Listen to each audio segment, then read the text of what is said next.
हमारे घर के करीब एक बेकरी है। अक्सर शाम के समय काम से वापसी पर मैं वहाँ से सुबह नाश्ते के लिए कुछ सामान लेकर जाता हूँ।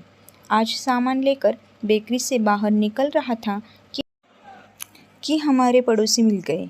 वह भी बेकरी से बाहर आ रहे थे। मैंने पूछा, क्या ले लिया साहिल भाई?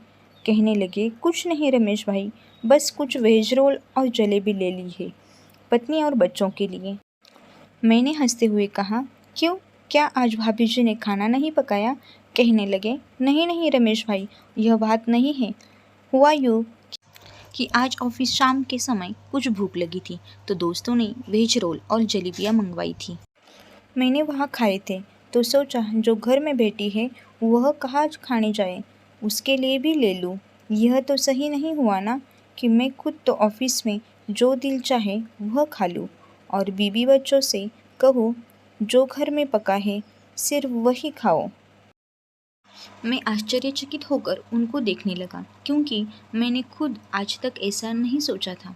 मैंने कहा, साहिल भाई, इसमें क्या है? अगर आप ऑफिस में कुछ खाते हैं तो आपकी पत्नी और बच्चे भी तो घर में जो दिल करे वह खाते होंगे। वह कहने लगे, नहीं नहीं रमेश भाई, वह बेचारी तो इतनी सी चीज़ भी होती है तो मेरे लिए अलग से रख देती है। यहाँ तक कि अगर अड़ोस पड़ोस के घर से कोई चीज़ आती है तो उसमें भी पहले मेरा हिस्सा निकाल कर रख देती है, बाद में बच्चों को देती है।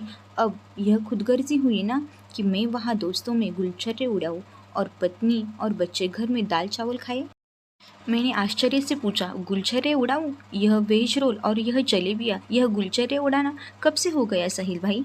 इतनी मामूली सी चीज़। वह कहने लगे, कुछ भी हो रमेश भाई, मुझे तो मालिक से डर लगता है कि वह मुझसे इस बात पर नाराज़ ना हो जाए कि किसी और के बहन और बेटी विवाह कर लाए थे। खुद दोस्तों में मज़ा कर रहे थे और वह बेचारी घर में बैठी दाल खा रही थी। मैं आश्चर्य से देखता रह गया और वह बोले जा रहे थे।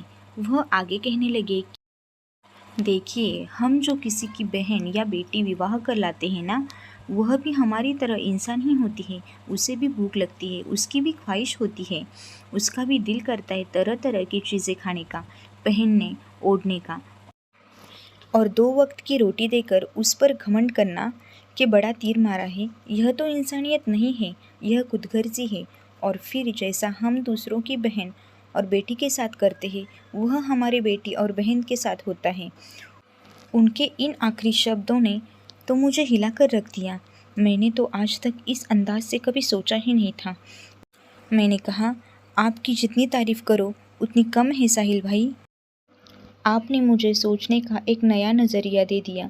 आइसक्रीम लेने की वजह से मैं वापस बेकरी की तरफ पलटा तो बोले, आप कहाँ जा रहे हैं? मैंने कहा, ऑफिस में आइसक्रीम खाई थी। फिर हम दोनों हंसने लगे। दोस्तों, कहानी कैसी लगी एक कमेंट सेक्शन में ज़रूर बताना और कहानी अच्छी लगी हो तो लाइक और सब्सक्राइब ज़रूर कर देना।